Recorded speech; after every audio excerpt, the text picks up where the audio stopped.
ಸಿಂದಗಿ ಸಾರ್ವಜನಿಕ ಆಸ್ಪತ್ರೆ ವೈದ್ಯರ ಅಸಲಿ ಮುಖವಾಡ ಬಯಲು. ಕರ್ತವ್ಯ ನಿರ್ವಹಿಸದೆ ಸಂಬಳ ಪಡೆಯುತ್ತಿರುವ ಗಂಭೀರ ಆರೋಪ.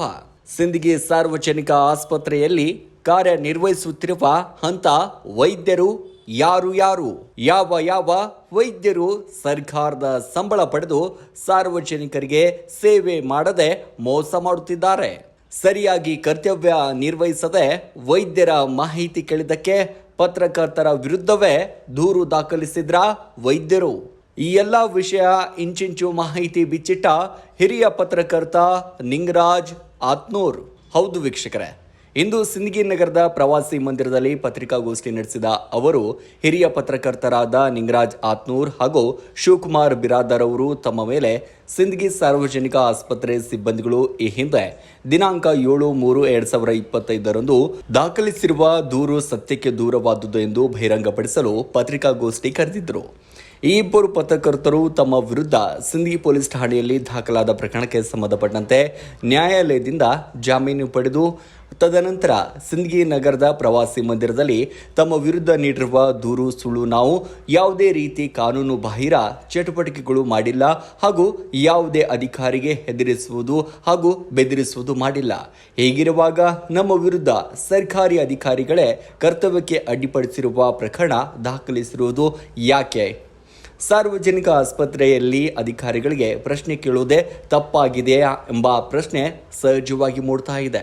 ಅಧಿಕಾರಿಗಳು ಸರಿಯಾಗಿ ಕರ್ತವ್ಯ ನಿರ್ವಹಿಸುತ್ತಿಲ್ಲ ಎಂಬ ಸಾರ್ವಜನಿಕರ ಮಾಹಿತಿ ಮೇರೆಗೆ ನಾವು ಆಸ್ಪತ್ರೆಯಲ್ಲಿ ಕಾರ್ಯನಿರ್ವಹಿಸುತ್ತಿರುವ ವೈದ್ಯರ ಮಾಹಿತಿ ಕೇಳಿದ್ದು ನಿಜ.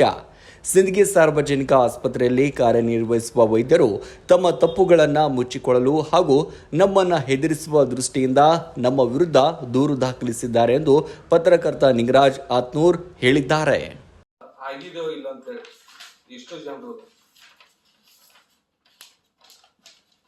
ಸಂಬಳ ಆಗಿದೆ ಅಂತ ಹೇಳಿದ್ರು. ಜನವರಿ 2024ರಿಂದ ಡಿಸೆಂಬರ್ 2024ರವರೆಗೆ ಸಂಬಳ ಆಗಿದೆ ಇಲ್ಲ ಅಂತ ಕೇಳಿ 2024 ಆಗಿದೆ ಅಂತ ಹೇಳಿದ್ರು. ಒಂದನೇದ್ದು ಡಾಕ್ಟರ್ ಎ ಮಾಗಿ ಎಲುಬು ಕೀಲು ತಜ್ಞ ಪ್ರಭಾರಿ ತಾಲೂಕು ಆರೋಗ್ಯ ಅಧಿಕಾರಿ ಇವ್ರು ಮಾಡಿದ್ದಾರೆ 1 ತಿಂಗಳು. ಎರಡನೇ ಫೆಬ್ರವರಿ 2024ರಿಂದ ನವೆಂಬರ್ 2024ರವರೆಗೆ ಕೆಡಿ ಗುಂಡಬಾವಡಿ ಜಿಲ್ಲಾ RCH ಅಧಿಕಾರಿಗಳು ವಿಜಯಪುರ ಪ್ರಭಾರಿ, ಇವ್ರು ಶಿವಮೊಗ್ಗ ಪ್ರಭಾರಿ ಇದ್ರು, ಇವ್ರು ಪೇಮೆಂಟ್ ಮಾಡ್ಯಾರ ಎಲ್ಲಿ ನವೆಂಬರ್ ವರೆಗೆ. ಡಿಸೆಂಬರ್ 2024ರಿಂದ ಇಲ್ಲಿವರೆಗೆ ಶಂಕರರಾವ್ ದೇಶಮುಖ್ ಇವ್ರು ಪೇಮೆಂಟ್ ಮಾಡಿದ್ದಾರೆ ವೈದ್ಯರುಗಳದ್ದು. ಇದು ಯಾಕಂತ ಪ್ರಶ್ನೆ ಮಾಡಿದ್ದಕ್ಕಾಗಿ ನಮ್ಮ ಮೇಲೆ ಕೇಸ್ ಮಾಡಿದ್ದಾರೆ. ಇದು ಅಂತೂ ಈ ಕೇಸ್ ಆಗಿದ್ದು ಪೂರ್ತಿ ಪಟ್ಟಿ ಕೇಸ್ ಮಾಡಿದ್ದಾರೆ. ಹೀಗಾಗಿ ಮುಂದಿಂದು ಕ್ರಮ ಕೈಗೊಳ್ಳಿ ಅಂತೇಳಿ ನಾವಂತೂ ನಿನ್ನೆ ಮಾನ್ಯ PSI ಅವರಿಗೆ ನಾವು ಮನವಿ ಕೊಡ್ಲಕ್ಕೆ ಹೋದಾಗ ನಾವು ಕೌಂಟರ್ ಕೇಸ್ ಮಾಡ್ಲಕ್ ಬರಲ್ಲ ಅಂತ ಹೇಳಿ ತಗೊಳಕ್ ಬರಲ್ಲ, ಅವ್ರಕ್ಕಿಂತ ಮೊದಲು ನೀವು ಬಂದು ಮಾಡು.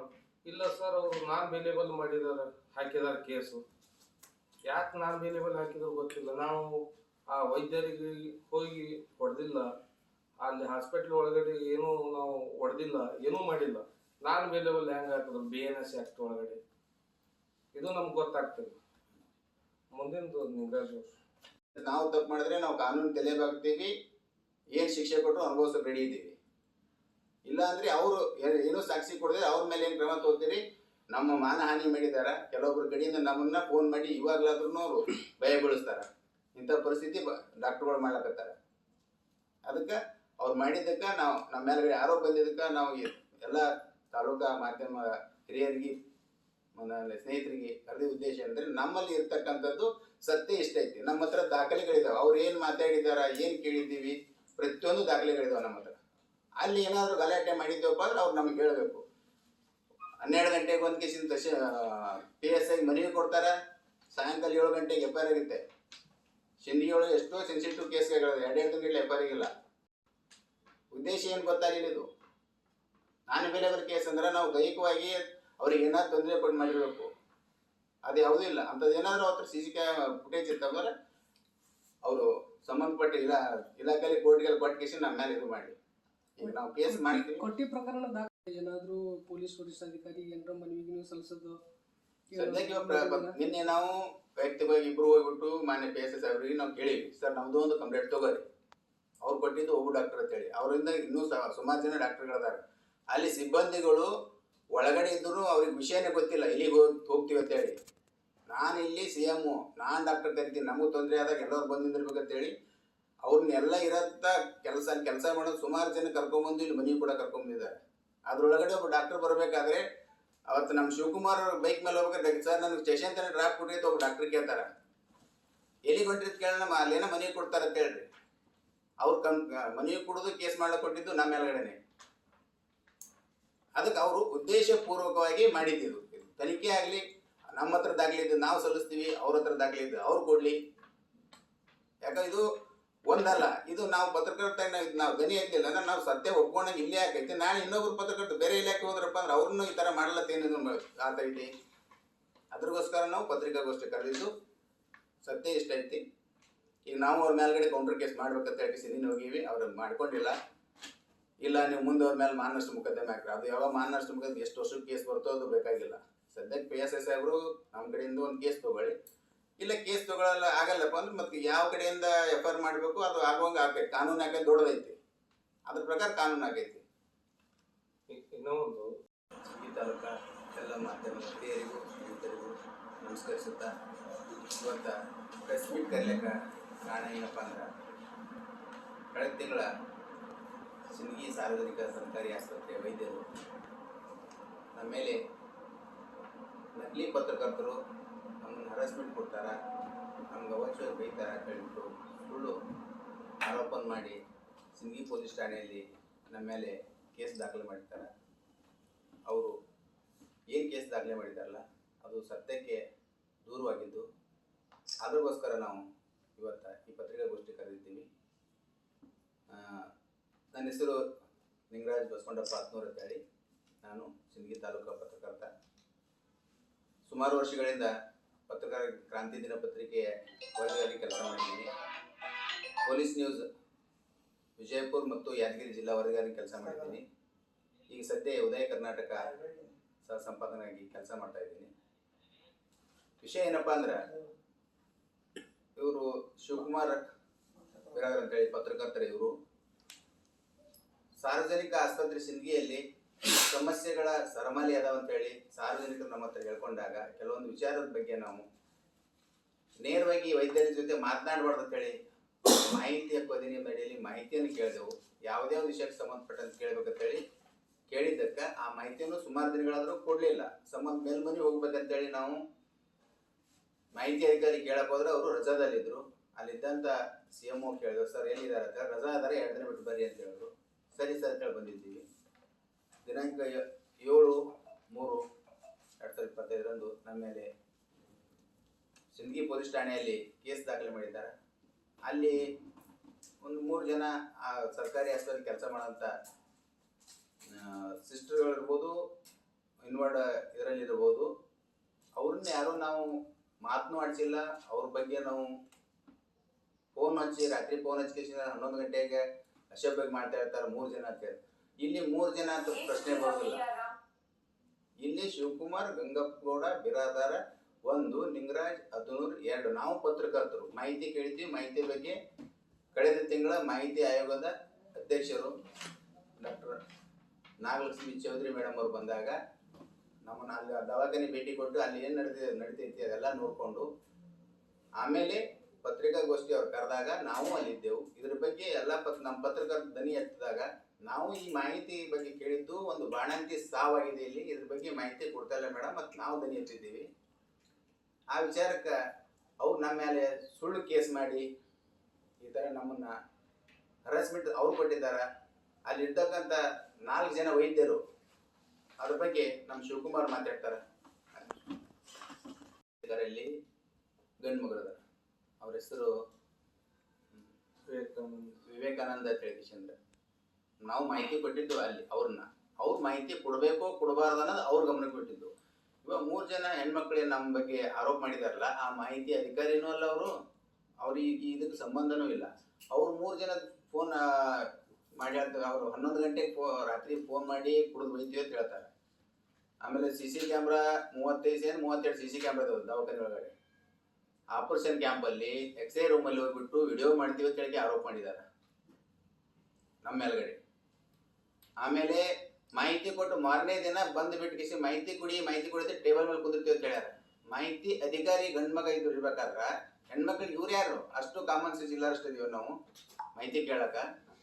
ಒಬ್ಬ ನರ್ಸ್ ಬೈಗೆ ಹೋಗಿ ಮಾಹಿತಿ ಕೊಡೋದು ಕೇಳಷ್ಟು ಐತಿ. ಆರೋಪ ಮಾಡಬೇಕು, ಸತ್ಯಕ್ಕೆ ಹತ್ತಿರ ಇದ್ದಷ್ಟು ಮಾಡಬೇಕು. ಸತ್ಯ ಅದು ಬಿಟ್ಟು ಕೇಸಿಂದಾರೆ ನೀವು ಯಾರ್ದೋ ಪ್ರಚೋದನಕ ಯಾರೋ ಹೇಳ್ಯಾರ ಅಂತೇಳಿ ಅವ್ರು ಇದು ಕೊಟ್ಟು ಕೇಸಿಂದ ನೀವು ನಮ್ಮ ಮೇಲೆ ಆರೋಪ ಮಾಡ್ತಿರಲ್ಲ, ಇದು ಸರಿ ಕಾಣಲ್ಲ. ನೀವು ಮಾಡಿದಂಥ ಆರೋಪ ಸತ್ಯಕ್ಕೆ ದೂರವಾದದ್ದು. ಅದಕ್ಕೆ ನಮ್ಮನ್ನ ಇವರು ಡಾಕ್ಟರ್ಗಳು ಮಾನಸಿಕ ಹಿಂಸೆ ಕೊಡೋದಲ್ಲದೆ ಆಸ್ಪತ್ರೆಗೆ ಬರಬೇಕಾದ್ರೆ ಅವ್ರು ಪರ್ಮಿಷನ್ ತಗೊಂಡು ಬರ್ಬೇಕಂತ. ಸಾರ್ವಜನಿಕ ಸರ್ಕಾರಿ ಆಸ್ಪತ್ರೆ ಸಾರ್ವಜನಿಕರದು, ಇವ್ರ ಪಿತರಿತ ಆಸ್ತಿನೂ ಅಲ್ಲ, ಇವ್ರ ಸ್ವಯಂತ ಆಸ್ತಿನೂ ಅಲ್ಲ. ಇವ್ರನ್ನ ಯಾಕೆ ಕೇಳ್ಕೊಂಡು ಹೋಗ್ಬೇಕು ಜನರು? ಪತ್ರಕರ್ತರ ನಮ್ಮನ್ನೇ ಇವ್ರು ಪ್ರಶ್ನೆ ಅಲ್ಲಿ ನಡೀತಕ್ಕಂಥ ಪ್ರಶ್ನೆ ಮಾಡೋದು ನಮ್ಮ ಮೇಲೆ FIR ಮಾಡ್ತಾರಪ್ಪ ಅಂದ್ರೆ ನಾಳೆ ಹೋರಾಟಗಾರರಿಗೆ ಸಾಮಾನ್ಯ ಜನರು ಏನು ಅನ್ಕೊಳ್ಬೇಕು? ಆಯೋಗದ ಅಧ್ಯಕ್ಷರು ಬಂದಾಗ ಸಾರ್ವಜನಿಕರೊಬ್ಬರು ಬಂದು ಮೇಡಮ್ ಅವ್ರಿಗೆ ಒಂದು ಮಾತು ಹೇಳಿದ್ರು. ಮೇಡಮ್ ಅವ್ರಿಗೆ ಇವತ್ತು ಬೆಳಿಗ್ಗೆ 10 ಗಂಟೆಗೆ ನಾ ಮಗನಿಗೆ ಕರ್ಕೊಂಡು ಕೇಸಿನ ದವಾಖಾನೆ ಬಂದೇನ್ರಿ ಇಂಜೆಕ್ಷನ್ ಮಾಡ್ಬೇಕಂತೇಳಿ. ಡಾಕ್ಟ್ರ್ ಇಲ್ಲಂದ್ರು DHO ಫೋನ್ ಹಚ್ಚಿ ಕೇಳೋಣ. DHO ಡಾಕ್ಟರ್ ಫೋನ್ ಹಚ್ಚಾರ. ಆಗಿಂದಾಗ ಡಾಕ್ಟರ್ ನನ್ನ ಫೋನ್ ಹಚ್ಚಿ ಕಿಸಿಂದ್ರ ಮ್ಯಾಲೆ ಹಚ್ಚಿಲಿ ನಿನ್ನ ಮೇಲೆ FIR ಮಾಡಿತ್ತು ಅಂತ ಹೇಳಿ ಅವ್ರಿಗೆ ಭಯ ಹಾಕಿಸ್ತಾನಂತ. ಆಯುಕ್ತರ ಮುಂದ್ಗಡೆ ಆಗಿದ್ದು ಗಟ್ಟಿ ಇದು. ಅಂದ್ರೆ ಪಬ್ಲಿಕ್ಗೆ ಈ ಥರ ತೊಂದರೆ ಕೊಡ್ಬೇಕಾದ್ರೆ ಅಂದ್ರೆ ನಾವು ಯಾವುದೇ ಪೇಮೆಂಟ್ ಇಲ್ಲದೆ ಸಮಾಜ ಓರೆ ಅಂತಿದ್ಲಾಕ ಸಾರ್ವಜನಿಕ ತೊಂದರೆ ಆದಾಗ ನಾವು ದನಿ ಎತ್ತಬೇಕಂತ ಹೇಳಿಸಿ ದನಿ ಎತ್ತಿ ಪತ್ರಕರ್ತರ ಕೆಲಸ ಮಾಡಕತ್ರ ಮತ್ತು ನಮ್ಮ ಮೇಲ್ಗಡೆ ಈ ಥರ ಕೊಟ್ಟಿ ಕೇಸ್ ಮಾಡಿ ನಮ್ಮನ್ನು ಹತ್ತಿಕ್ಕಾಗಿ ಮಾಡ್ತಾರಲ್ಲ, ಇವ್ರಿಗೆ ಏನು ಅದರಿಂದ ಸಿಗ್ತೈತಿ? ಇವ್ರು ಮಾಡಿದಂಥ ಡ್ಯೂಟಿ ಬರದೇ ಇರೋ ಹಾರಾಮಿ ಪಗಾರ ತಿಂದಿದ್ದಕ್ಕೆ ಎಲ್ಲಿ ಹೊರಗಡೆ ಬಂದು ನಮ್ಮ ಮೈ ನೆಗ್ತೈತಿ, ಅದರಿಂದ ತಪ್ಪಿಸ್ಕೊಳಕ ನಮ್ಮ ಮೇಲೆ ಕೊಟ್ಟಿ ಕೇಸ್ ಮಾಡಿದ್ದಾರೆ. 3 ಜನ ಬಂದ್ಬಿಟ್ಟು ಅದಕ್ಕೆ ನಕಲಿ ಪತ್ರಕರ್ತ ಅಂತ ಹೇಳ್ತಾರೆ ಅವರು. 3 ಜನ ಯಾರಿಲ್ಲಿ? ಶಿವಕುಮಾರ್ ಬಿರಾದರ್ 1, ನಿಂಗರಾಜ್ ಹತ್ನೂರ್ ನಾವು 2 ಪತ್ರಕರ್ತ. ನಾವು ಮಾಹಿತಿ ಕೇಳಿದ್ರೆ ಸತ್ಯ ಐತಿ. ಇನ್ನೊಬ್ಬ ಶಿವಕುಮಾರ್ ಬಿರಾದರ್ ಪತ್ರಕರ್ತನ ಅವನು ಸಾರ್ವಜನಿಕ ಅದನ್ನೋ ಒಂದು ಪಕ್ಷದ ನಮಗೆ ಗೊತ್ತಿಲ್ಲ, ಅವನು ಏನಂದಿದ್ದಾನೋ ನಮ್ಗೆ ಗೊತ್ತಿಲ್ಲ. ಅದನ್ನ ನೀವು ಬಿಟ್ಟು ಪತ್ರಕರ್ತರ ಮೇಲೆ ಟಾರ್ಗೆಟ್ ಮಾಡ್ತೀರಪ್ಪ ಅಂದ್ರೆ ನೀವು ಸರ್ಕಾರಿ ಸೇವೆ ಮಾಡ್ಲಿಕ್ಕೆ ಬಂದಿರೋ ಇದು ಏನಂತ ತಿಳ್ಕೊಬೇಕು? ಇದು ಯಾವ ರಾಜ್ಯ, ಇದು ಯಾವ ತಾಲೂಕು ತಿಳ್ಕೊಬೇಕು ನಾವು. ಅಧಿಕಾರಿಗಳು ಇಷ್ಟೊಂದು ಬಲಿಷ್ಠಾಗಿ ಕೂತಿರಂದ್ರೆ ಪ್ರಶ್ನೆ ಮಾಡಬಾರ್ದಾ? ಅದಕ್ಕೆ ನಮ್ಮ ಮೇಲ್ಗಡೆ ಕೊಟ್ಟಿ ಕೇಸ್ ಮಾಡಿದಕ್ಕೆ ತಕ್ಷಣ ಇದು ನಾವು ನಿನ್ನೆ ಸಾಯಂಕಾಲ ಮಾನ್ಯ PS ಸಾಹೇಬಲ್ಲಿ ಹೋಗಿದ್ದೆವು. ಸರ್ ನಮ್ಮದು ಒಂದು ಕೌಂಟರ್ ಕೇಸ್ ತಗೋರಿ, ಯಾಕಂದ್ರೆ ನಮ್ಮ ಮೇಲೆ ಮಾಡಿದ್ದೆಲ್ಲ ಸುಳ್ಳು ಐತಿ. ಅವ್ರಿಗೆ ಫೋನ್ ಮಾಡಿದ್ದೆ ಅಂದ್ರೆ ಅವ್ರದ್ದು ಕಾಲಿಸ್ಟ್ ತೆಗೆದುಕೊಡ್ರಿ, ನಮ್ಮದು ಫೋನ್ ಇದ್ದವ್ರಿಗೆ ಹೋಗಿತ್ತಂದ್ರೆ. 1ನೇದು. 2ನೇದ್ದು ಅವ್ರಿಗೆ ಅವಾಚ್ಯವಾಗಿ ಕೇಸಿಂದ್ರೆ ಬೈದೀವಿ, ಟೇಬಲ್ ಮೇಲೆ ಹೆಪ್ಪು ಕೂತೀವಿ ಅಂತ ಹೇಳ್ತಾರೆ. ಅಲ್ಲಿ CC ಕ್ಯಾಮ್ರಾ ಅದಾವ, ಫುಟೇಜ್ ತೆಗೆದುಕೊಂಡು ನೋಡ್ರಿ ದವಾಖಾನೆ ಒಳಗಡೆ. ಆಮೇಲೆ ಒಬ್ಬ ಡಾಕ್ಟರ್ ವೈದ್ಯರು ಪ್ರಶ್ನೆ ಮಾಡ್ತಾರ, ನಾವು ಹೋಗ್ಬಿಟ್ಟು 3 ತಿಂಗಳಿಂದ ಅಟೆಂಡೆನ್ಸ್ ತೆಗೆದು ಪ್ರೆಸೆಂಟ್ ಇದೆ, ಆಬ್ಸೆಂಟ್ ಮಾಡ್ತೀವತ್ತ, ಆಬ್ಸೆಂಟ್ ಇದೆ, ಪ್ರೆಸೆಂಟ್ ಮಾಡ್ತೀವತ್ತ. ಅದು ಸಾಧ್ಯನಾ ಹೇಳಕ್ಕ? ಅಲ್ಲಿ ಕ್ಯಾಮ್ರಾಗಳದಾವ, ಅಟೆಂಡೆನ್ಸ್ ನಾವು ಟಚ್ ಮಾಡಿದ್ರೆ ತೋರಿಸ್ಬೇಕು ಅವರು. ಇದು ಯಾವುದು ಅವ್ರು ಹೇಳಿದ್ದು ಸತ್ಯಕ್ಕೆ ದೂರವಾದದ್ದು. ಸುಖ ಸುಮ್ಮನೆ ನಮ್ಮನ್ನ ಯಾರು ಹೇಳಿದಾರೋ ಗೊತ್ತಿಲ್ಲ, ಅವ್ರ ಮಾತು ಕೇಳಿಸಿ ನಮ್ಮನ್ನು ಸಿಗಿಸ್ಬೇಕಂತ ಮಾಡಿದಾರೋ ಗೊತ್ತಿಲ್ಲ. ಇವ್ರು ಮಾಡಿದ್ದು ಸುಳ್ಳೈತಿ. ಸಂಪೂರ್ಣ ಇದ್ರ ಬಗ್ಗೆ ತನಿಖೆ ಮಾಡಿ ನಮ್ಗೆ ಕೊಡೋಂಥ ಕೇಸನ್ನು ತಗೊಂಡು ಅವ್ರ ಮೇಲ್ಗಡೆನೂ ಕೌಂಟರ್ ಕೇಸ್ ಆಗಬೇಕು. ಇದನ್ನು ತಡೆದು 3 ಲಕ್ಷ ರೂಪಾಯಿ ಕೇಳಿ ನಿಂತು ಆರೋಪ ಮಾಡ್ಯಾರ. ಯಾವಾಗ ಕೇಳಿದೆ ನಾನು? ನೀವು ಯಾವಾಗ ಬಂದಿದ್ರಿ? ನೀವು ಅಲ್ಲಿ ಯಾಕೆ ಬಂದಿದ್ರಿ? ಅದು ಬೇಕಲ್ಲ. ಯಾವ ಡೇಟಿಗೆ ಕೇಳಿ ನಾವು ನಿಮಗೆ? ಯಾವ ದಿವ್ಸ ಕೇಳೀನಿ? ಅದು ಸತ್ಯ ತಿಳಿಸ್ರಿ. ಸುಮ್ಮನೆ ಮತ್ತೊಬ್ಬರ ಮ್ಯಾಗ ಆರೋಪ ಮಾಡಬೇಡ್ರಿ. ಈಗ ನೀವು ಸಿಗಿ ಬಿದ್ದಿರಿ ಅಂತ ನೀವು ಇಲ್ಲಿ ಆರೋಪ ಮಾಡ್ಲಿಕ್ಕೆ ಹೋಗ್ಬೇಡ್ರಿ. ನೀವೇ 1 ವರ್ಷ 365 ದಿನದಲ್ಲಿ ನೀವೇ 150 ದಿವಸ ಅಬ್ಸೆಂಟ್ ಇದೀರಿ. ಇದ್ಕೊಂಡು ಈಗ ನನ್ನ ಹತ್ರ ನೀವು ಒಬ್ರಿಗೆ ಕಳಿಸಿದ್ರಿ, ಓಪನ್ ಹೇಳ್ತೀನಿ, ನನ್ನ ಹತ್ರ ಒಬ್ರು ಕಳಿಸಿದ್ರಿ. ಕಳಿಸ್ದಾಗ ಏನಾಯ್ತು? ಇಲ್ಲ ಕೈ ಬಿಡ್ರಿ. ಆಯ್ತು, ನಾನು ಏನು ಹೇಳಿನಿ? ನಿಮ್ಮ ವೈದ್ಯರಿಗೆ ಕಳಿಸಿದ್ರಿ, ನಿಮ್ಮ ಸಿಬ್ಬಂದಿಗೆ ಕಳಿಸಿದ್ರಿ. ನಾನೇನು ಹೇಳಿದೆ ಅವತ್ತು? ಆಯ್ತಪ್ಪ, ಕರೆಕ್ಟಾಗಿ ನಿಮ್ಮ ಮೇಲೆ ಕರೆಕ್ಟಾಗಿ ಹಾಸ್ಪಿಟ್ಲಿಗೆ ಬರ್ತೀವಿ ನಾವು, ಏನು ಇನ್ಮ್ಯಾಗ ಆಗೈತಿ, ಇನ್ಮ್ಯಾಗ ಹಾಸ್ಪಿಟ್ಲಿಗೆ ಬರ್ತೀವಿ ಕರೆಕ್ಟಾಗಿ. ತಪ್ಪು ಕೇಳ್ಕೊಂಡ್ಬಿಡ್ರಿ, ತಪ್ಪಾಗ್ಯದ ಅಂತ ಕೇಳ್ಕೊಂಡ್ರೆ ಕೈ ಬಿಡ್ತೀರಿ ಅಂತ ಅವತ್ತು ಹೇಳಿದ್ ನಾವು. ನೀವು ಕೇಳ್ಕೊಳಕ್ತೇ ಇರಲಿಲ್ಲ, ನಾವೇನ್ ಮಾಡೋಣ? ಬಂದಂತ ರೋಗಿಗಳಿಗೆ ಸರಿಯಾಗಿ ಚಿಕಿತ್ಸೆ ಕೊಡೋದ್ ಕಲೀರಿ, ಅದು ಮಾಡ್ಲಕ್ತೇ ಇರಲಿಲ್ಲ. ಬಿಟ್ಕೆರ 3 ಲಕ್ಷ ಕೇಳಿನಿ ಅಂತ ಹೇಳ್ತೀರಿ. 3 ಲಕ್ಷ ಯಾವಾಗ ಕೇಳಿನಿ? ಅದು ದಾಖಲೆ ಕೊಡ್ರಿ ಸೂಕ್ತವಾಗಿ. ಹೇಳಿದ್ದು ನಮ್ಮ ಗಮನಕ್ಕೆ ಬಂದ ಕೂಡಲೇ ನಾವು ಏನೇನಾಗೈತೆ ಅಂತ ಕೇಳಿದಾಗ ಹಿಂಗೆ ಕೇಳೀನಿ ಇಂಥ ಕೊಟ್ಟರೆ ನಾಳೆ ಆಯೋಗದ ಅಧ್ಯಕ್ಷರು ತಾವು ಗಮನಕ್ಕೆ ತರ್ತೀವಿ ಅಂತ ಅವ್ರು ಹೇಳ್ಕೊಂಡ್ರು. ಆಗ ನನಗೇನು ಒಬ್ಬ ವೈದ್ಯರು ಅಲ್ಲೇ ಇದ್ದರು, ಹಾಸ್ಪಿಟ್ಲಲ್ಲಿ ಕೆಲಸ ಮಾಡೋಂಥ ಒಬ್ಬ ವೈದ್ಯರು ಬಂದು ಕೇಳ್ರಿ, ನಮ್ಮ ವೈಯಕ್ತಿಕ ಅಟೆಂಡೆನ್ಸ್ ಕೇಳ್ತಾರೆ, ಶಿವಕುಮಾರ್ ಎಲ್ಲ ಕೇಳ್ತಾರೆ, ನಿಮ್ಮ ಪತ್ರಕರ್ತ ತಾಕತ್ತಿತ್ತಪ್ಪ, ಇಲ್ಲೊಂದು ಬಾಣಂತಿ ಸಾವಾಗ್ಯದ ಅದ್ರ ಬಗ್ಗೆ ಯಾಕೆ ದನಿ ಎತ್ತಲ್ಲ ಅಂತ ಕೇಳಿದ್ರು ನಮ್ಗೆ. ನಾವೇನು ಬ್ರಹ್ಮ ಅಲ್ಲ ಹೋಗಿ ನೋಡ್ಲಕ್ಕ. ಯಾರಾದರೂ ಅಲ್ಲಿ ಪಬ್ಲಿಕ್ ಆಗಲಿ ಅಲ್ಲಿ ನೌಕರಿ ಮಾಡೋರು ಯಾರಾದ್ರೂ ನಮ್ಮ ಗಮನಕ್ಕೆ ತಗೊಂಬಂದ್ರೆ ಅದ್ರ ಬಗ್ಗೆ ನಾವು ಬರೀತೀವಿ, ಕೇಳ್ತೀವಿ. ಅದನ್ನು ಮುಚ್ಚಿಟ್ಕೇಸಿ ನಾವು ದನಿ ಎತ್ತಿ ನಿಮ್ಮ ತಾಕತ್ತಿರೋದು ಕೇಳಿದ್ರು. ಅದಕ್ಕೆ ಅಲ್ಲಿ ಯಾರೋ ಲೇಡಿ ಡಾಕ್ಟರ್ ಅಂತ ಹೇಳಿದ್ರು, ಹೆಸರು ನಾ ಕೇಳಿದ್ದಿಲ್ಲ. ಆಮೇಲೆ ನಾನು ಯಾರದಾರ ಇಲ್ಲಿ ಸಜೆಷನ್ ಮಾಡ್ಲಕ್ಕೆ ಡಾಕ್ಟರ್ ಅಂತ ಕೇಳಿದಾಗ ಯಾರೋ ಮೊಗಲಾಯಿ ಮೇಡಮ್ ಅಂತ ಹೇಳಿ ಪ್ರಶ್ನೆ ಬರ್ತಲ್ಲಿ. ಅದಕ್ಕೆ ನಾನು ಅವ್ರಿಗೆ ಹೇಳ್ದೇನ ಏನು ಮಾಡ್ಬೇಕೀಗ ಅಂದೆ. ತಾಕತ್ತಿದ್ದ ಇದು ತೆಗೀರಿ ಅಂತಂದ್ರು. ಅವ್ರ ಹೆಸರು ಡಾಕ್ಟರ್ ಹೆಸರು ನಮ್ಗೆ ನೆನಪಿಲ್ಲ, ಗುಣಿಕೆ ಅಂತ ಕರೀತಾರೆ ಅವರಿಗೆ. ಕೇಳ್ರಿ ಅಂದಾಗ ನಾನು ನೇರವಾಗಿ ಹೋಗಿ ವೈದ್ಯರಿಗೆ ಕೇಳಕ್ಕೆ ಬರಲ್ಲ, ನಾನು ಒಬ್ಬ ಪತ್ರಕರ್ತ ಆಗಿ. ಅದಕ್ಕೆ ನಾನು 2 ಮಾಹಿತಿ ಕೇಳಿದ್ದೀನಿ ಅವ್ರಿಗೆ. ಯಾವ ಪೇಷಂಟ ಎಷ್ಟು ಡೇಟಿಗೆ ಬಂದು ಅಡ್ಮಿಟ್ ಆಯಿತು, ಆ ಪೇಷಂಟ್ನ ಎಲ್ಲಿಗೆ ನೀವು ರೆಫರ್ ಮಾಡಿದ್ರಿ, ಆ ಪೇಷಂಟ್ ಇವಾಗ ಏನೈತಿ ಮಾಹಿತಿ ಕೇಳಿದ್ದೀನಿ. ಈ ಮಾಹಿತಿ ಕೇಳೋದು ಕೊಡಕ್ಕೆ ಹೋದಾಗ ರಿಸೀಟ್ ತೊಳಕ್ಕೆ ಹೋದಾಗ ಇಂಡೆಂಟ್ ಒಬ್ರು ಹೆಣ್ಮಕ್ಳು ಇದ್ರು, ಅವ್ರ ಕಡೆ ಸಹಿ ಹಾಕ್ಸ್ಕೊಂಡ್ ಬಂದಿನಿ, ಮುಗಿದೋಯ್ತು. ಒಳ್ಳೆಯವ್ರು ಭೇಟಿಯಾಗಿಲ್ಲ. ಆಮೇಲೆ ಡೇಟ್ ಮುಗಿತು, 7ನೇ ತಾರೀಕು ಹೋದೆ. ಸರ್ ನನ್ನ ಮಾಹಿತಿ ಕೇಳಿದೆ, ಮತ್ತೆ ಮಾಹಿತಿ ಕೊಡ್ಲಪ್ಪ ನಾನು ಮೇಲ್ಮನಿ ಹಾಕ್ತೀನಿ ಅಂತ ಕೇಳಿಸಿ ಅಂದ್ರೆ ವೈದ್ಯರಿಗೆ ಕೇಳಿದೆ. ಯಾರು CM ಅವರಿಗೆ, ಡಾಕ್ಟರ್ ಬಡಿಗೇರ ಅವರು ಕೂಡಿ ಒಂದೇ ಇದರಲ್ಲಿ ಕೂತ್ಕೊಂಡಿದ್ರು. ಸರ್ ರಜಾದಾರ 2 ದಿನ, ಅವರು ಬಂದು ಕೂಡಲೇ ಕೊಡ್ತೀವಿ, ತರಿಸ್ಕೊಡ್ತೀವಿ ಅಂದ್ರೆ ಆಗಲಿ ಸರ್ ಅಂತೇಳಿ ಬಂದೆವು ನಾವು. ನೋಡಿದ್ರೆ ಸಾಯಂಕಾಲ ಒಳಗಡೆ ಇದು ಒಂದೇ ಏಕಾಏಕಿ FIR. ತಮ್ಮಲ್ಲಿ ಹೊಂದಾಣಿಕೆ ಇಲ್ಲ, ತಮ್ಮಲ್ಲಿ ಆಗಂತದೆಲ್ಲ ತಮ್ಮೊಳಗೆ ಮಾಡಿ ಕೊಡ್ಕೋತಾರ. ಹೇಳೋರು ಅವರೇ, ಕೂಸಿನೂ ಚೂಡ್ತಾರ, ತೊಟ್ಲನೂ ತೂಗ್ತಾರ. ಇವಾಗ ನಮ್ಮನ್ನು ಅಪರಾಧಿ ಸ್ಥಾನದಲ್ಲಿ ನಿಂದಿಸ್ಕೇಸಿ ನೋಡ್ಬೇಕಂತ ಹೇಳ್ತಾರೆ. ಇದು ಯಾವ ನ್ಯಾಯ ಅಂತ ಹೇಳಿ. 7/3/2025 ಶಿಂದಗಿ ಸರ್ಕಾರಿ ಆಸ್ಪತ್ರೆ ವಿರುದ್ಧ ನಮ್ಮ ಒಂದು ಕೇಸ್ ದಾಖಲು ಮಾಡಿದ್ದಾರೆ. ಅದಕ್ಕಾಗಿ ಇವತ್ತು ಪ್ರೆಸ್ ಮೀಟ್ ಕರೆದಿವಿ. ಅವರು ಸರಿಯಾಗಿ ಆಸ್ಪತ್ರೆಗೆ ಬರಲಂತೆ ನಮ್ಮ ಗಮನಕ್ಕೆ ಬಂತು ವೈದ್ಯರುಗಳು. ಅದ್ರ ಸಲುವಾಗಿ ನಾವು 14/11/2024 ಮಾಹಿತಿ ಅಧಿನಿಯಮದಡಿ ನಾವು ಮಾಹಿತಿ ಕೇಳಿದೆ. ತಾಲೂಕು ಸಾರ್ವಜನಿಕ ಆಸ್ಪತ್ರೆಯಲ್ಲಿ ಕಾರ್ಯನಿರ್ವಹಿಸುತ್ತಿರುವ ಎಲ್ಲ 6 ಜನ ವೈದ್ಯರುಗಳ ಸಂಬಳದ ದಾಖಲಾತಿ ಮತ್ತು ಬಯೋಮೆಟ್ರಿಕ್ ಹಾಜರಾತಿಯ ಒಂದು ನಮಗೆ ನಕಲು ಪ್ರತಿ ಒದಗಿಸ್ಬೇಕಂತ ಹೇಳೋದು ನಾವು ಅವ್ರಿಗೆ ಕೊಟ್ಟಾಗ ಅವರು ಕೊಡ್ಲಿಕ್ಕೆ ಬರಲ್ಲ ಅಂತ ಹೇಳಿದ್ರು. ಕೊಡ್ಲಿಕ್ಕೆ ಬರಲ್ಲ ಅಂತ ಹೇಳೋದು ನನಗೆ ಹಿಂಬರ ಹಾಕ್ರಿ, ನಾನು ಕೊಡ್ತೀನಿ ಅಂತ ಹೇಳಿದಾಗ ಕಳಿಸಿದ್ರು. ಅವರು ಎಂದು ಕಳಿಸಿದ್ರು ಅಂದ್ರೆ 27/11/2024 ಹಿಂಬರ ಹಾಕಿದ್ರು. 8(1)J ಕಲಂ ಹಾಕಿ ಅದಕ್ಕೆ ನಾನು ಒಂದು ಉತ್ತರನೂ ಹಾಕಿದ್ದೀನಿ. ಹಾಕಿದಾಗ ತಕ್ಷಣ ಆ ಉತ್ತರ ನೋಡಿ ನನಗೆ ದಾಖಲಾತಿಗಳು ಒದಗಿಸೋರು. ದಾಖಲಾತಿಗಳು ಬಯೋಮೆಟ್ರಿಕ್ ತಮ್ಮಿನ ಎಲ್ಲ ದಾಖಲಾತಿಗಳು ಒದಗಿಸಿದ್ರು. ಒದಗಿಸಿಂದ ಯಾರ್ಯಾರು ಸರಿಯಾಗಿ ಹಾಸ್ಪಿಟ್ಲಿಗೆ ಸಂಬಳ ಪಡೆದಾರಂತ ಕೇಳಿದಾಗ ಒಂದನೇದು ರಾಜಶೇಖರ್ CS, ಚಿಕ್ಕ ಮಕ್ಕಳ ತಜ್ಞ, 150 ದಿವಸ ಅಬ್ಸೆಂಟ್, 365 ದಿನದಲ್ಲಿ, 1 ವರ್ಷದಲ್ಲಿ. 2ನೇದ್ದು ರಮೇಶ್ ರಾಠೋಡ್, 77 ದಿವಸ ಅಬ್ಸೆಂಟ್.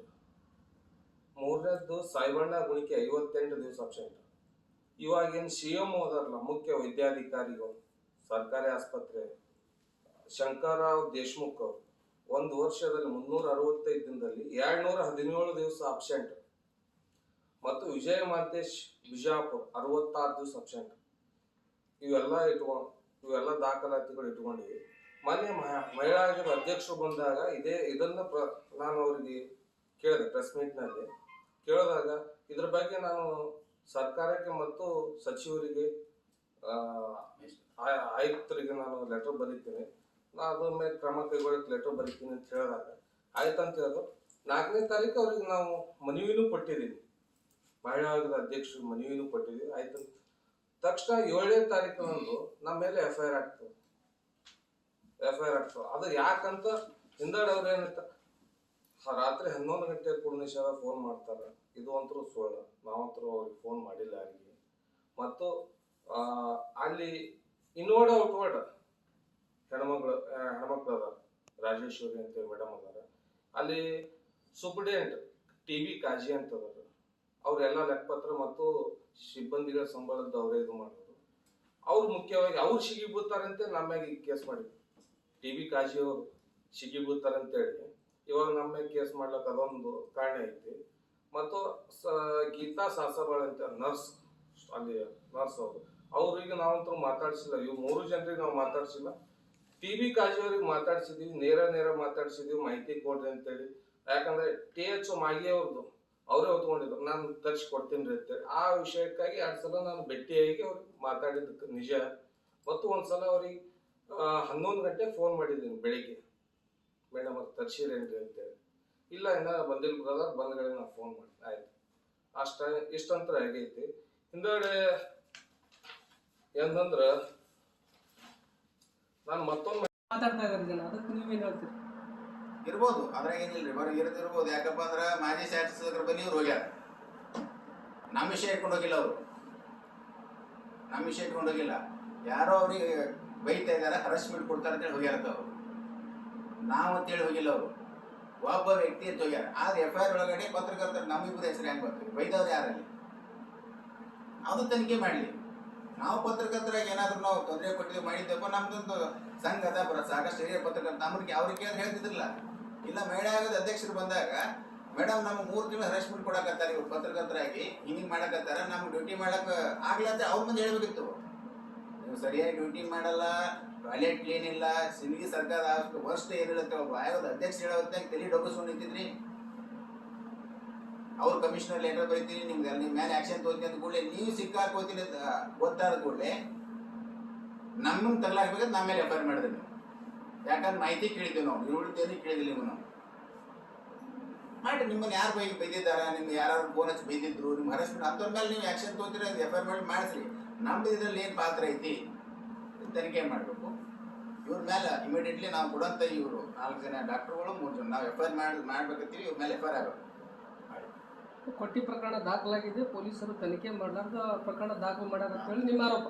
ಹೌದು. ಅದಕ್ಕೆ ಏನಾದ್ರು ಪೊಲೀಸ್ ವರಿಷ್ಠಾಧಿಕಾರಿಗೆ ಏನಾದ್ರು ಗಮನಕ್ಕೆ ತಗೊಂಡು ಇವಾಗ ನಿನ್ನೆ PSI ಕೇಳಿದ್ದೀವಿ ನಾವು, ಇನ್ನೊಂದ್ಸರಿ ಇಲ್ಲ ಜಿಲ್ಲಾ ಪೊಲೀಸ್ ವರಿಷ್ಠಾಧಿಕಾರಿಗೆ ಏನಾದ್ರು ಭೇಟಿಯಾಗಿ ಇಲ್ಲ. ಪತ್ರಕರ್ತರ ಸಂಘದಿಂದ ಏನಾದ್ರು ಇಲ್ಲ ಏನೋ ಮಾಡಿ ಇದು ಮಾಡಿ ನಾವು ಮುಂದಿನ ದಿನಮಾನಗಳು ಏನು ಮಾಡ್ಬೇಕಂತೇಳಿ ನೋಡೋಣ. ಕಂಪ್ಲೇಂಟ್ ತೊಳಿಕಪ್ಪ ಅಂದ್ರೆ ಮತ್ತೆ ಕಂಪ್ಲೇಂಟ್ ಕಾನೂನು ಸಾಕಷ್ಟು ದೊಡ್ಡದ ಇದು ಐತಿ ಕಾನೂನು. ಇವ್ರು ತಗೊಳ್ಳೋದು ಕೂಡ ಅಷ್ಟೇ ಬಿಡಕ್ಕಾಗಲ್ಲ. FIR ಆಗುತ್ತೆ, ಅದೊಂದು ಪ್ರೊಸೀಜರ್ ಐತೆ, ಅದ್ರ ಪ್ರಕಾರ FIR ಮಾಡಕ್ ಬರ್ತೈತಿ, ಮಾಡೋಣ. ಆದ್ರೆ ನಮ್ಮ ಮೇಲೆ 3 ಈಗ ನಿಮ್ಮ ಇಲ್ಲ ಅಧಿಕಾರಿಗಳೊಂದು ಕಾನೂನು, ಈಗ ನೀವು FIR ಇದಕ್ಕೇನು ನೀವು ಇಲಾಖೆ ಮುಖಾಂತರ ಹೋಗೋರ ಅಥವಾ ಈ ದಾಖಲೆಗಳು ಇಟ್ಕೊಂಡು ಅವ್ರ ವಿರುದ್ಧ ಏನು ಮತ್ತೆ ಇನ್ನೂ ಅದ್ರ ಈಗಾಗಲೇ ಈಗ ಎಷ್ಟು ದಾಖಲಾತಿಗಳು ತೊಗೊಂಡಿರಿ ನೀವು ಎಲ್ಲ ಸರ್ಕಾರ ದವಾಖಾನೆಯಿಂದ? ಈಗ ಸಾರ್ವಜನಿಕ ಆಸ್ಪತ್ರೆ ತೊಗೊಂಡಂಥ ದಾಖಲೆಗಳು ಅವೆಲ್ಲ ಮುಂದಿಟ್ಕೊಂಡು ಸಂಬಂಧಪಟ್ಟ ಮಿನಿಸ್ಟ್ರಿಗೆ ಅಂದ್ರೆ ಸಂಬಂಧಪಟ್ಟ ಆರೋಗ್ಯ ಮಂತ್ರಿಗಳಿಗೇನು ತಿಳಿಸಿ ಇದಕ್ಕೇನೋ ಅವ್ರ ಮೇಲೆ ಆ್ಯಕ್ಷನ್ ಆಗಂಗೆ ಏನಾದ್ರು ಮಾಡೋಂಥ ವಿಚಾರಗಳದಾವೇನಂತ, ಏನು ಇದೀಗ ಕೈ ಬಿಡೋದಂತ? ಈ ದಾಖಲಾತಿಗಳು ಆಯೋಗದ ಅಧ್ಯಕ್ಷರು ಫೋನ್ ಮಾಡಿಬಿಟ್ಟು ಈ ದಾಖಲೆಯನ್ನು ನಮ್ಮ ಕಡೆಯಿಂದ ಹಾಕೊಂಡಿದ್ದಾರೆ. ಅವ್ರ ಮೇಲೆ ಆ್ಯಕ್ಷನ್ ಮಾಡಿ ತಗೋತೀವಿ, ಸಂಬಂಧಪಟ್ಟ ಮಂತ್ರಿಗಳ ಗಮನಕ್ಕೆ ತರ್ತೀವಿ, CM ಅವ್ರ ಗಮನಕ್ಕೂ ತೊಗೊಂಬರ್ತೀವಿ. ಸಿಂಧಿಯಲ್ಲಿ ಈ ಥರ ಆಗ್ತಾ ಇದೆ ಅಂತ ಹೇಳಿ ಅವರೇ ಮಾತಾಡಿದ್ದಾರೆ. ಇವು ನಾವು ಕಳಿಸಿದ್ದೀವಿ ಅವರಿಗೆ. ಇದನ್ನು ಬಿಟ್ಟು ನಮ್ಮ ಮೇಲೆ ಪಟ್ಟಿ ಕೇಸ್ ಮಾಡಿದಾರಲ್ಲ, ಈ ಕೇಸಿನ ಬಗ್ಗೆ ನಾವು ರಿಟರ್ನ್ ಅವ್ರ ಮೇಲೆ ಕಂಪ್ಲೇಂಟ್ ಮಾಡ್ತೀವಿ. ಕಂಪ್ಲೇಂಟ್ ತೊಗೋಬೇಕು, ತನಿಖೆ ಮಾಡಬೇಕು. ಒಳಗಡೆ ಡಿಪಾರ್ಟ್ಮೆಂಟ್ಲಿ ಆಗೋದು ಎನ್ಕ್ವೈರಿ ಅದನ್ನಾಗಲಿ. ಇವಾಗ ನಮ್ಮ ಮೇಲೆ ಏನು ಮಾಡಿದಾರಲ್ಲ, ನಾವು ಮಾಡೋಂಥ ಕಂಪ್ಲೇಂಟ್ ಅವ್ರು ತೊಗೋಬೇಕು, ತನಿಖೆ ಆಗಬೇಕು. ಇವ್ರ ಮೇಲ್ಗಡೆ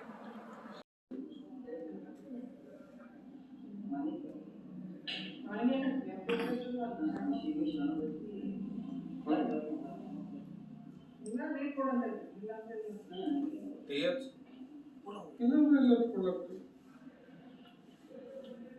ಪೇಮೆಂಟ್ ಅಂತ ನೀವೇ ಮಾಡೋದು ಇಲ್ಲಿ. ಹೌದು,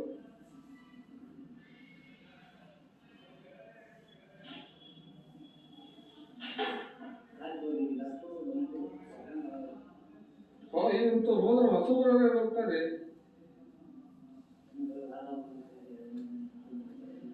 ಇವತ್ತು ಬಿಟ್ಟಾರ ಆಲ್ಮೋಸ್ಟ್ ಅವ್ರು ಪ್ರೆಸೆಂಟ್ ಅದಾವ, ಬಿಟ್ಟವರು ಬಯೋಮೆಟ್ರಿಕ್ ಪ್ರೆಸೆಂಟ್ ಅದಾವ.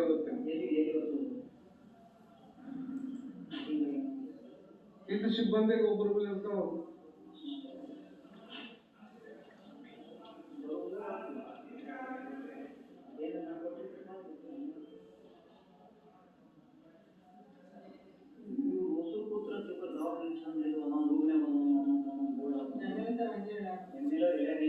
ಇವತ್ತು 4 ಗಂಟೆ ಪ್ರೆಸ್ ಮೀಟ್ ಆದ್ರೆ MLA ಅವ್ರು ಮುಂದೆ ಹೋಗಿ ಇಡ್ತೀನಿ ಇವತ್ತು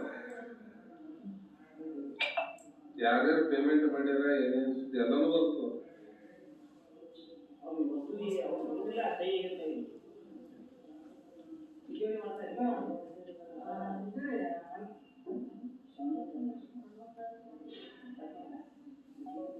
ಅವ್ರು ಬರೋದಿಲ್ಲ, ಸಾರ್ವಜನಿಕ ಹಾಸ್ಪಿಟಲ್ ಬರೋರು ಯಾರು? ಬಡವರೇ ಬರ್ತಾರ.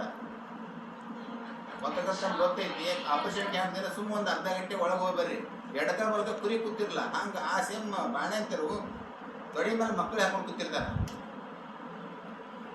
ಅಷ್ಟು ಗೊತ್ತು, ಅದು ಪ್ರಶ್ನೆ ಮಾಡಿ ಬಂದ್ವಿ ಅವ್ರಿಗೆ ಭೇಟಿ ಕೊಟ್ಟು